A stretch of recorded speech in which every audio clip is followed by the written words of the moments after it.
Welcome to Chillin' 101. We hope this video helps. Start by updating firmware and installing Logitech G Hub so you can access presets. You need control, not guesswork. Next, set Windows and your app to 48,000 HZ and 16-bit because consistent sample rate prevents clicks and tonal shift. Once done, position the mic 2-4 inches off-axis and add a pop filter to tame plosives. This reduces need for extreme EQ later. Make sure phantom power is not required and that the headset is set to the proper input device.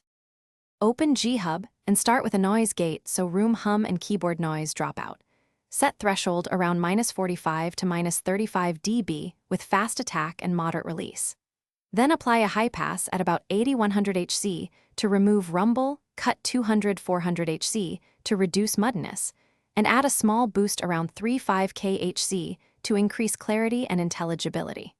Once you have tone, add a gentle compressor at roughly 3:1 to even levels.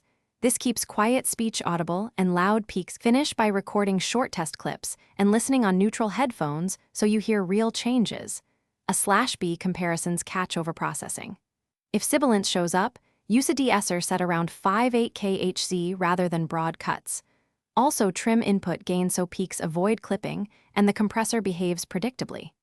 If things still sound off, try different USB ports, disable exclusive audio mode in Windows, or reset G Hub to defaults. This often clears driver or profile conflicts that sneak in. Thanks for watching. Consider subscribing if we helped you.